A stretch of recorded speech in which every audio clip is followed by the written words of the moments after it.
无限寿命的真意。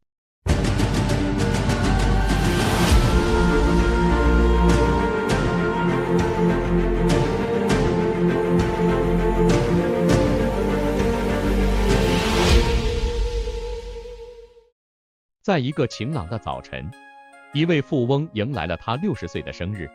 他心怀感激地请来了名声卓著的梁宽禅师，希望禅师能为他诵经祈福，以求长寿。禅师微笑着问道：“你希望活到多少岁呢？”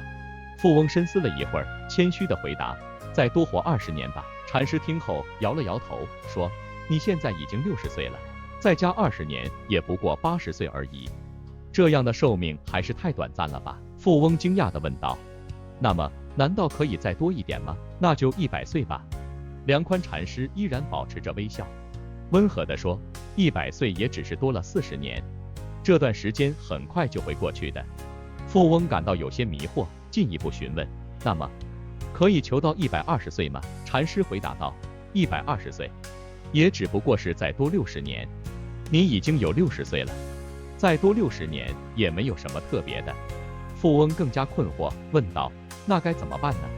梁宽禅师智慧地回答：“那就求无量寿吧。”生命本质上是不死的，人的躯体虽有生灭，但真正的生命是永恒的。我们每个人都有一个不死的生命，那就是我们的真如自性，这是一种超越生死的存在。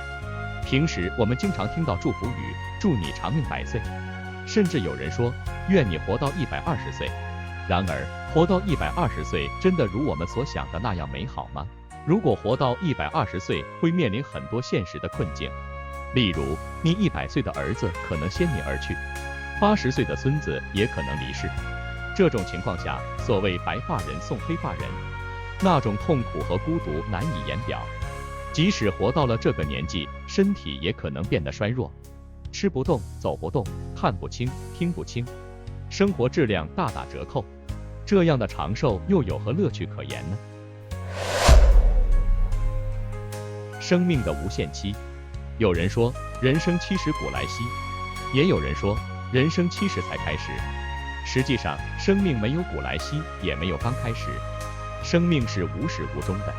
一位年轻人曾问一位白发苍苍的老者年龄，老者回答：“我只有4岁。”青年认为老者在开玩笑，但老者解释道：“过去的日子都是盲目度过，直到这4年来，我才明白，人生的意义在于服务奉献，为人利众。只有这4年的生命才真正有意义。所以我说只有4岁。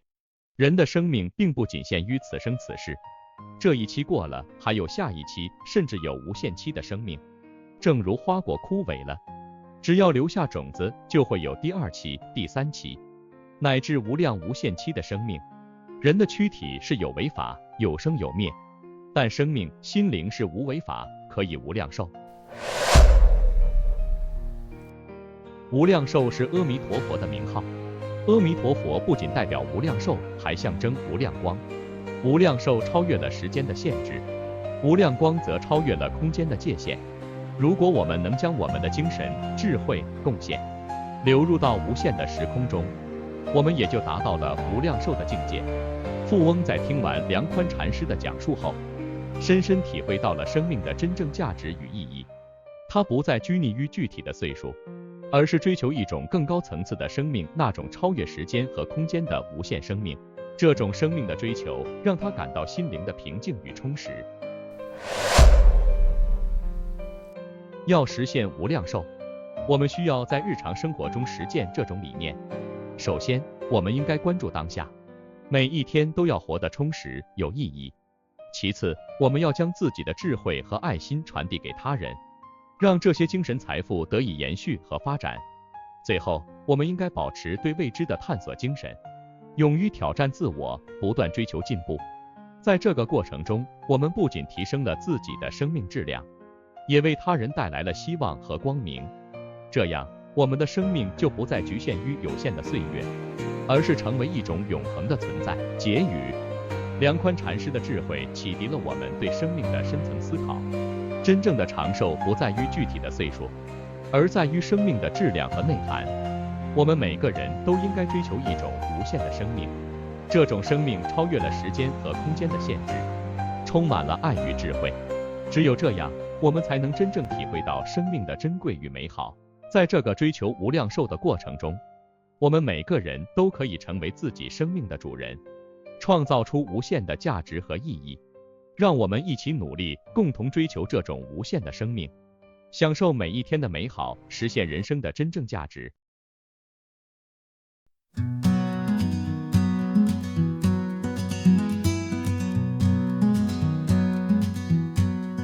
在那60岁的生日，富温温唱西路here开年活的感觉，岁月都流水，传世说80年太少了吧，那就120也不过是瞬间。生命的真谛在于无量寿，不是几多岁月，而是永恒的死。让这回和爱穿越时空，我们追求的是无限的生命。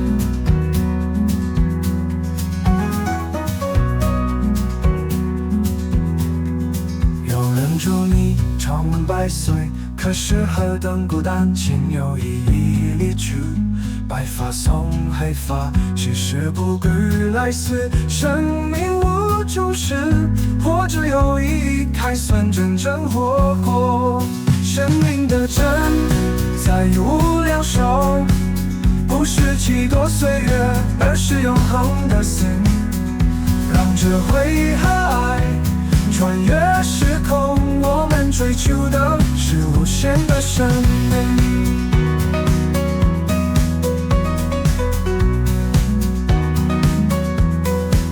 老者说他10岁时已明白了，人生的意义在于奉献。这一句过了，还有下一句，无限的生命，无限的光。生命的真谛在于无量寿，不是几多岁月，而是永恒的死。让这回和爱穿越时空，我们追求的是无限的生命。让我们一起追求无量寿，每一天都充实，每一刻都珍贵。让我们的生命落入无限时空，无量寿的追求，无限的美好。无限的美好。